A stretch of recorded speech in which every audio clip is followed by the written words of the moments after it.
John had never imagined that a routine space mission would lead to his crash on an alien planet. The sky was filled with strange purple clouds, and the air smelled like something between fresh rain and metal. His spacecraft, badly damaged, had lost control and plummeted down, finally crashing into the wilderness below. The crash was intense, but somehow John had survived. His heart pounded in his chest as he stumbled out of the wreckage, taking in the unfamiliar landscape. The planet was wild, filled with towering trees and plants that seemed to stretch up forever. The ground was soft, like spongy moss, and every step he took seemed to echo through the dense forest. He knew he needed to find shelter, food, and water, but most of all, he had to survive. As the lone human stranded on an alien world, his options were slim. The sun was setting, casting an eerie orange glow over the strange landscape. His mind raced with thoughts of how to send a distress signal. The communication systems on the ship were down. He had no way of contacting Earth or anyone from his crew. It felt like the world had swallowed him whole. As he moved forward, he heard a rustle in the trees. His instincts kicked in and he crouched down, his hand reaching for his emergency knife. The noise grew louder and his heart began to race. Was it an animal or something worse? Suddenly, from the shadows, a massive figure appeared. At first, John froze in terror. The creature towering in front of him was like nothing he had ever seen. It was a woman. No, not a woman, but something much larger. She stood at least 10 feet tall with broad shoulders, muscular limbs, and skin the color of polished stone. Her hair was long, dark, and wild, framing her sharp, commanding face. Her eyes gleamed and her expression was fierce. John's heart skipped a beat. In that moment, all he could think was, "I'm dead. She's going to eat me." The creature stepped closer, her heavy footsteps shaking the ground beneath him. John's breath quickened and he gripped his knife, trying to steady his shaking hands. He opened his mouth to shout, but the words caught in his throat. The giantess didn't seem to notice him at first. Instead, she was staring at something in the distance. Her eyes narrowed as if searching for something or someone. John, realizing he had to act fast, tried to back away quietly, but a branch snapped beneath his foot and the giantess turned toward him. Her piercing gaze locked onto him and he froze in place. For a moment, everything went silent. The air felt heavy, like the calm before a storm. "Human," the giantess said, her voice deep and resonant, but surprisingly calm. "You're the one who crashed here." John's heart skipped. "She knows I'm human. Please," he stammered, taking a step back. "I mean no harm. I need help. My ship crashed. Can you help me?" The giantess tilted her head, studying him with curiosity rather than hostility.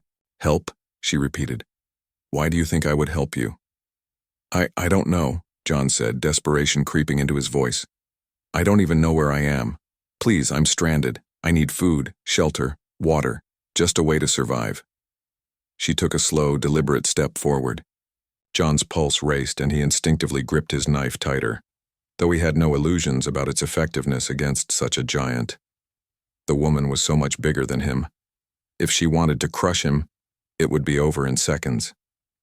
But instead of attacking, the giantess knelt down, lowering her massive face closer to John. Her eyes softened just a little. "You are weak," she said, almost as if to herself. "Small." "I know," John whispered, "but I can be useful. I can help in other ways." The giantess narrowed her eyes. "Help?" she repeated, her voice becoming more curious. "In what way?" John was taken aback by her change in tone. "I can, assist you, fix things, build things. I'm an engineer. I have skills. Please, I just need to survive. I don't want trouble." The giantess studied him, then looked around. The forest. She seemed to consider something for a long moment before speaking again. "You'll come with me," she said. "There is shelter ahead. Follow me." John's mind raced. He didn't understand why she was offering him shelter, but he had no choice but to follow. What else could he do? He didn't want to anger her, especially not now when he had no idea what kind of danger this world held. As they walked through the thick forest, John couldn't help but notice the oddity of it. Oh! The giantess moved with a grace that belied her size, effortlessly parting branches and pushing past massive trees. He was struggling to keep up, but at least she wasn't attacking him. And as she spoke, there was something in her voice. Oh, hint of loneliness.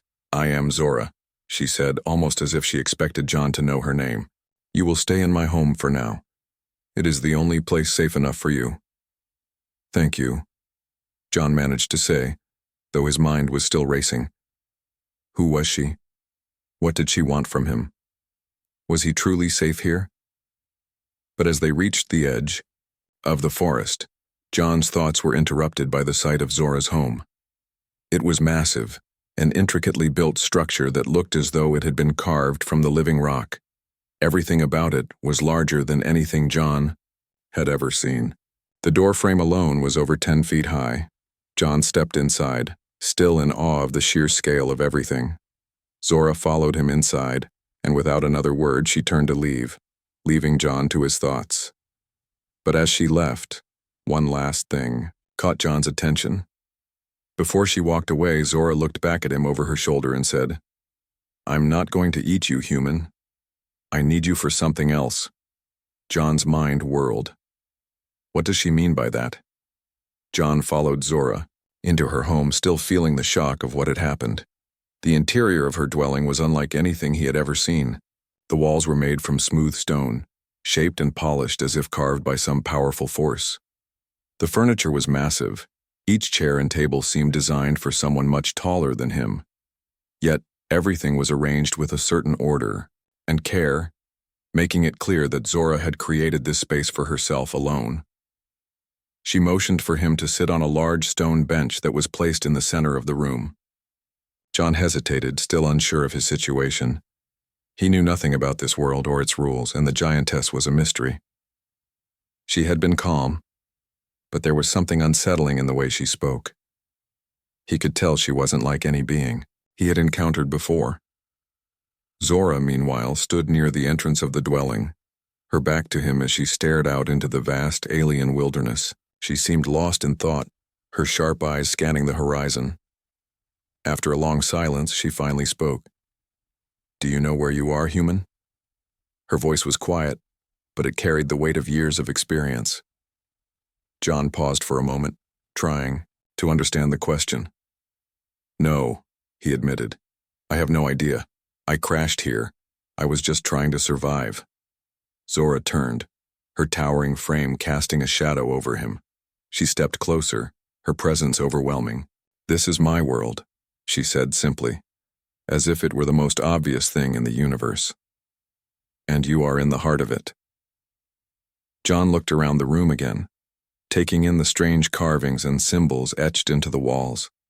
Some of them appeared to be ancient, others more recent, but they all seemed to have a purpose. He wondered how long Zora had been alone in this place, and why she was offering him refuge. Zora seemed to sense his curiosity and gave him a small smile, though it was more wistful than kind. "My people, we are different from yours. We are not many, and we do not have the luxury of time. For generations we have lived on this planet and we have faced extinction."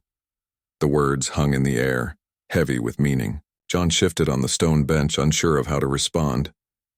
"You see," Zora continued, "our species is large, but our numbers are few. We do not breed as quickly as others. For many of our kind, there is no future, only a slow end. I am one of the last." John's heart sank as he understood the gravity of her words. He had seen many forms of survival on his missions, but this was something different, something far more desperate. "I don't know what to say," John finally muttered, his mind racing with thoughts. "I'm just one man. I don't know how I can help." Zora's gaze softened for a moment, and she walked closer to him. "You are more important than you know." John blinked in confusion, and Zora continued. You see, human, you may be small and weak compared to us, but your species, your genes are unique. You have the potential to help us survive. The air felt thick with tension as John tried to process what she was saying. He could hardly believe it. Was she telling him that he, just an ordinary man, could somehow save her species? I don't understand, he said, shaking his head.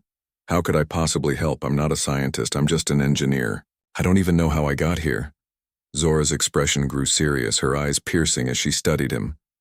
Our kind can only reproduce with beings who have certain qualities. We've spent years searching for the right match, but it is rare. The process of reproduction is not the same as what your kind experiences. Our survival depends on finding the right mate, a partner who can help us pass on the genes that will keep our species alive. John felt his throat go dry. Mate? He stared at Zora, not sure what she was implying. Zora must have sensed his shock.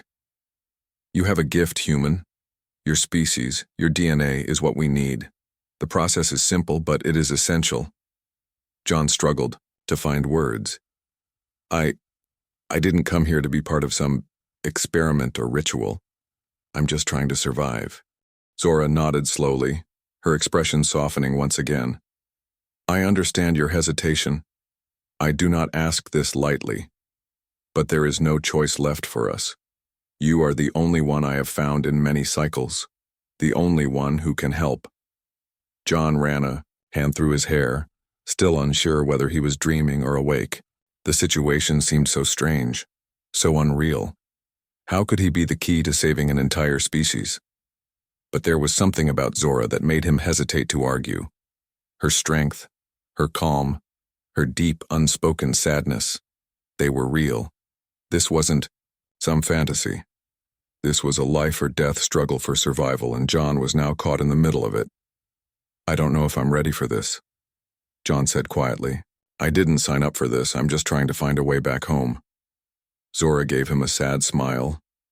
I do not expect you to understand right away, but I will give you time. You can rest here tonight. We will speak again tomorrow. John nodded, still processing everything.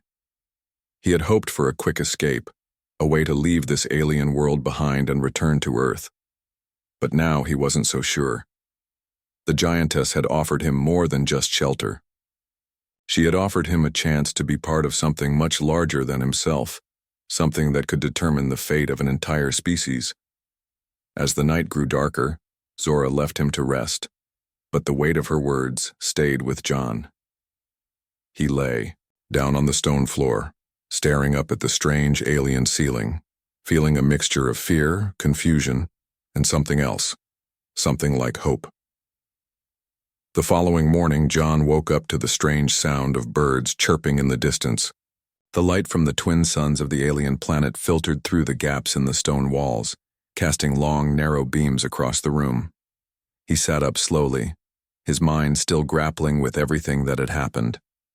It felt like a dream. Just yesterday he had been helpless and confused, certain that the giantess Zora was about to eat him. But now he was waking up in her home, having learned that his very existence, his genes, could be the key to saving her species. The weight of the situation pressed down on him, and his mind raced as he tried to make sense of everything. Zora had given him time to think, but the more he thought, the more confused he became. The idea of being a mate to an alien species was still surreal. How was he supposed to understand a culture so different from his own? And what kind of person would he be if he helped her? Was it really as important as she made it seem? A soft knock on the door interrupted his thoughts. John, Zora's voice called from the other side. It is time. We must prepare. John stood, his legs stiff from lying on the cold stone floor, and opened the door to find Zora waiting for him. She was dressed in a form of simple, flowing garments that seemed to shimmer slightly in the morning light, and her towering presence filled the doorway. Good morning, she said, her voice calm, but there was an urgency behind her words. You are ready, yes? John hesitated for a moment before nodding. He wasn't sure if he was ready for what was coming, but there was no turning back now. If he truly was the only chance for her people, he would do what he could. "I'm ready," he said, though his voice lacked the confidence he wished it had. Zora stepped aside, allowing him to follow her. As they walked through the dwelling, John couldn't help but notice the strange yet comforting atmosphere around them. There were carved symbols on the walls and large plants with glowing flowers that lined the hallways. It was clear that Zora had put effort into creating a home, but also one that felt deeply connected to the land.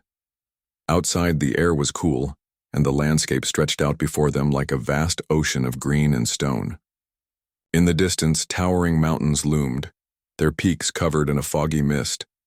The entire world seemed ancient, untouched by time in some ways, yet full of life and mystery in others. John followed Zora through the clearing, where the ground was marked by a large circle of stones. This was no ordinary spot.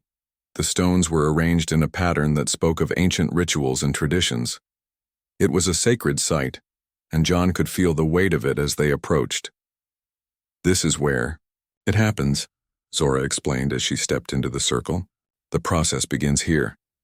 It is the way of my people." John looked around, his heart pounding in his chest. The stones had markings, symbols that he didn't understand. But there was something about this place that felt important. He had no idea how this ritual would unfold, but he couldn't deny the strange pull he felt to it. Could he really help Zora's species? Could his participation in this ritual truly save her people from extinction? Zora stepped toward one of the larger stones and placed her hand on it. The stone seemed to react to her touch, glowing faintly, for a moment before settling into its normal, ancient state. She looked back at John, her face serious. "This is not just a physical process," Zora said. "It is a bond, a connection that will pass through our spirits. You will help carry our genes, and in turn, we will ensure your survival." John's mind reeled. He had never thought about reproduction or survival in such a deep spiritual way. Back home on Earth, things had always seemed so straightforward. But here, in this strange world, everything was different. What was he really agreeing to? Before he could speak, Zora turned and walked toward the center of the stone circle. Her movements were graceful, commanding, and somehow full of purpose. John followed her, still unsure but feeling a deep sense of responsibility. "Stand here," Zora said, motioning to a place marked by an intricate design carved into the stone floor. John stepped forward, feeling a mixture of nervousness and curiosity. The air felt different here, thick with an energy that made his skin tingle. Zora placed her hand on his shoulder, her large, warm fingers gentle against his skin. Her touch was surprisingly tender, and for the first time John saw the depth of her loneliness. There was something in her eyes that spoke of years of struggle, of fighting to keep her people alive. "I know this is difficult for you," Zora said softly, her voice almost a whisper. "But you must trust me. Trust in this process. It is not just for us, but for you as well." John looked into her eyes, and for a moment he saw something beyond the alien giantess. He saw the desperation, the hope, and the sadness of a species on the brink of extinction. He saw the strength it took for her to stand here and ask him for help. He took a deep breath and nodded. "I trust you, Zora." A small smile spread across her face. It was soft, a rare moment of vulnerability. "Thank you," she said. "This will not be easy, but it is the only way. Now, we prepare." As Zora began to chant in a language John couldn't understand, the symbols on the stone circle began to glow faintly. The air grew thick, and the ground seemed to hum with energy. The ritual was about to begin. John's heart raced, but there was no turning back now. The future of Zora's people depended on him, and he had to do everything he could to help. His role in this strange alien ritual would shape not just his life, but the future of an entire species. The weight of that responsibility pressed down on him, but he knew deep down that this was the right thing to do. The air was thick with anticipation as John stood at the center of the stone circle. Zora's voice, low and steady, echoed in his mind as she continued the ritual.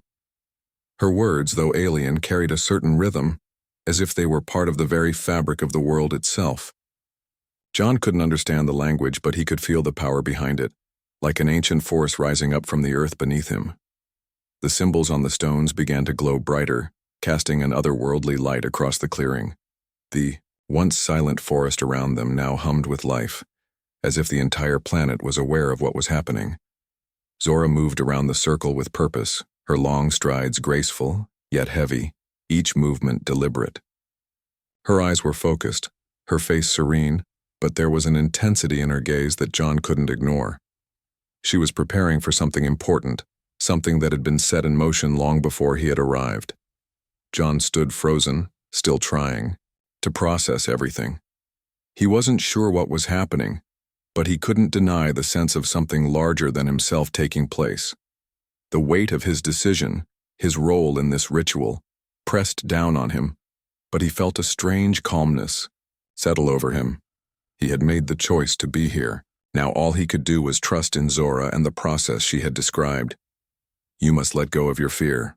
Zora's voice broke through his thoughts, gentle yet firm. She had stopped moving and was now standing directly in front of him. "This is not just about the physical act. It is about a bond, a connection that will reach across our species. Do you understand?" John nodded, though he wasn't entirely sure. The more she spoke, the more he realized that this ritual was about something deeper than just survival. It was about creating a legacy, a future for a people on the edge of extinction. "I understand," John said, his voice steady. Though the words came out with more confidence than he felt, he was beginning to accept the importance of what was happening. Zora stepped closer, and for the first time John noticed the softness in her eyes. She was not just a giantess, she was a leader, someone who carried the weight of an entire species on her shoulders. He could see the years of responsibility etched into her features, the pain of knowing that her people were dwindling, that she was their last hope. The ceremony had begun in earnest now. Zora began to move her hands in slow, deliberate patterns, tracing invisible symbols in the air. John could feel the energy building around them, the earth beneath his feet almost vibrating with power. Had never felt anything like this before, an intense ancient force that seemed to bind him to the land, to Zora, and to everything around him. "You will help us." Zora's voice was a whisper now, but it carried with it a sense of finality. "You will carry our future." John's heart raced again. This wasn't just about mating, about passing on his genes. It was about preserving the very essence of a dying species, about ensuring that Zora's people would survive long after she was gone. This ritual was the last chance for them to continue. Zora's eyes softened as she placed a hand on John's chest, just above his heart.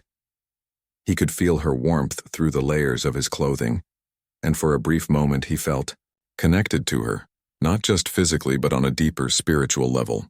It was as if the two of them were standing at the edge of a precipice, staring into the future of an entire race. "Trust in this process," she said, her voice almost a prayer. "Trust in me." John's breath hitched as Zora slowly lowered, her hand, the warmth lingering in the air. He didn't know what to expect next, but he knew that whatever came, he would face it head on. He had no other choice. He was part of something much bigger than himself now. Zora stepped back, and the glow from the stones intensified, bathing the entire clearing in an ethereal light. The ritual was reaching its peak. John could hear his own heartbeat thundering in his ears as the energy around them seemed to swell, growing stronger and stronger with every passing second. Without a word, Zora knelt before him.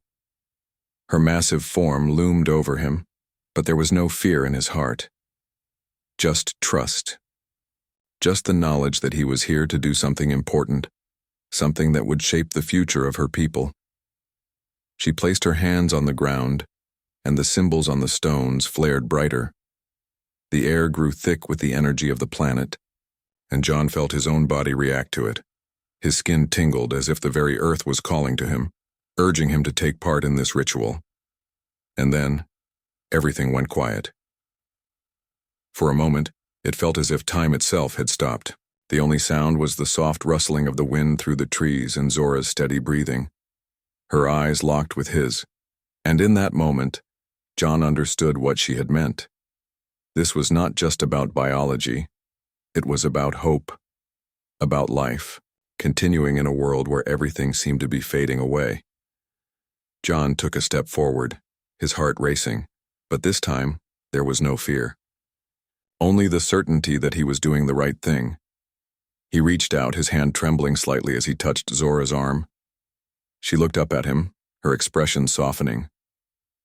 "This is for them," he said quietly, his voice full of resolve. Zora nodded. "Yes, this is for them." With those words, the ritual began in full. The bond between them was more than just physical. It was spiritual, a connection forged in the deepest parts of their beings. The energy around them surged, and John felt himself become part of something ancient and powerful, something that transcended time and space. And as the light from the stones flickered one last time, John knew that this moment, this ceremony, would change everything. For both him and Zora's people. The light from the stones faded, leaving behind a quiet stillness that seemed to fill the entire clearing. John stood in the center, feeling both exhausted and strangely at peace. His body tingled with the after effects of the ritual, as though the energy of the planet itself had passed through him. It was as if a new connection had been made, not just between him and Zora, but with the very world around them. Zora stood opposite him, her eyes closed, her breath steady. She was still kneeling, her hands resting gently on the earth. For a moment, everything was silent, as if the entire world was waiting, holding its breath. Then slowly, Zora opened her eyes and looked up at him. Her gaze was softer now, the fierce intensity replaced with something warmer, something that reflected the depth of their bond. It was a look of gratitude, of hope, and of something else. A quiet understanding. "You did it," Zora said, her voice low but filled with emotion. "You've given us a chance." John didn't know what to say at first. He had entered this ritual as an outsider, a stranger to her world, unsure of what was expected of him. But now, as he looked at her, he understood. This was more than just an act of survival. It was a gift, a chance for her people to continue, to carry on in a world that had become too small for them. "I didn't do it alone," John replied, his voice steady. "We did this together." Zora smiled faintly, a gesture that felt both rare and precious. She stood up, her towering figure moving gracefully, and walked toward him. Despite her size, there was a softness in her movements, as if she were trying to make herself smaller, more human. "The process has begun," she said, her tone serious. "But it will take time. The future of my people, it depends on what we've just done." John nodded. He understood. This was only the beginning. The energy of the ritual, the connection they had forged, would take time to fully manifest, but the seeds had been planted, and with them, hope. Zora's expression softened even more as she looked out over the clearing. "I never thought I would see this day," she said quietly, almost to herself. "For so long my people have fought to survive. But there were never enough of us, and now, thanks to you, we may have a chance." John looked around at the stone circle, still glowing faintly in the aftermath of the ritual. The air felt different, charged with a quiet power. He couldn't explain it, but he could feel it in his bones. It was as if the world itself was alive with possibility. Zora turned back to him, her eyes intense. "You've given us hope, human. A hope that we didn't have before. And for that, I will be forever grateful." John felt a strange sense of pride swell in his chest. He had come to this alien world thinking he was just another survivor, another lost soul in the vastness of space. But now, he understood his purpose. He had become part of something larger than himself, something that would live on long after he was gone. But as Zora spoke, something else occurred to him. "What about you?" he asked softly. "What happens to you now?" Zora's expression grew more thoughtful, and for a moment she looked distant as though considering the question for the first time. "I will return to my people," she said after a long pause. "I will guide them through this transition. I will make sure that the hope you've given us is not in vain." John's heart sank a little at the thought of leaving her. He had spent so much time in her presence, learning about her world, about her struggle. And despite the differences between them, there was something about Zora that had changed him.